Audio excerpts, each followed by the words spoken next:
Is this the best put together win of your career, would you say, or are there other races? Man, that's a tough question. I felt like last year I drove a better race just from start to finish, and just, my car I didn't feel like was necessarily the best car, and just the circumstances and everything. I definitely felt like last year I just drove a way better race and executed. Like tonight I hit the wall super hard with 40 to go, and that was stupid when I did it. And then, with 8 to go, I did it really, really hard and kind of got stuck in it. I just didn't run a very clean race, and my green flag pit stops just weren't really aggressive. So yeah, I definitely feel like, if I had to pick one, I still would say last year was, more, I wouldn't say more gratifying, but I just feel like I did a better overall job last year, where today, my car was so good. Like, as long as I didn't do anything to screw it up, I knew I was going to be in the catbird seat to win tonight. So, yeah, it's just different, when you're coming from behind versus, leading the whole time. Definitely changes a lot, I feel like, of just how you feel about it. Dropper Motorsports today, kind of bounce right off of that question with Tim. Obviously, something Greg Biffle didn't do 20 years ago when he won back-to-back was win with two different teams. So now with SHR and Verho's situation of shutting down at the end of the season and now being at a powerhouse in Joe Gibbs Racing, is there anything you could differentiate, obviously besides the cars itself, that really makes it more or less special this year compared to last?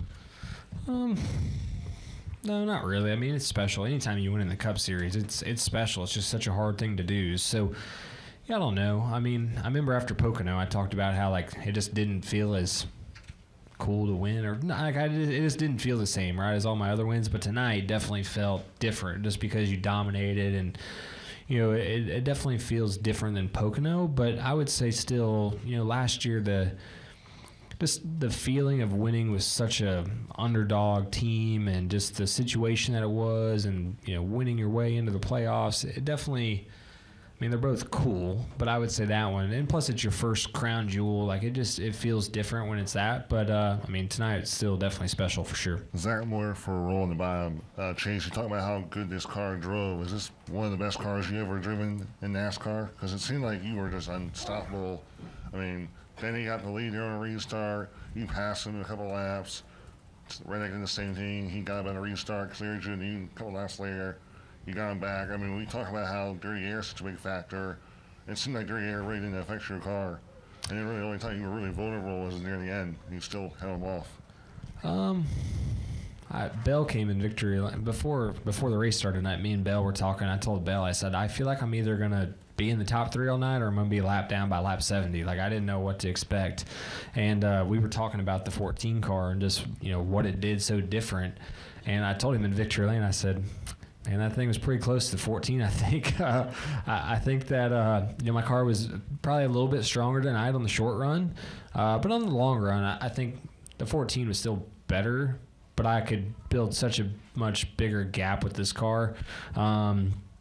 They were both good, and when you have a car that good, you better win with it. And that was something I was panicking with 20 to go. I was like, man, if you don't win with this car, it's hard to go back to your team and complain about anything, and just even the confidence they have in you. So yeah, you kind of had to find another gear there at the end and just kind of fight through it. And because it's hard to go back to your team, and at least for me, I feel like it's hard for them to still believe in me as being the guy if I can't win with that style of race car.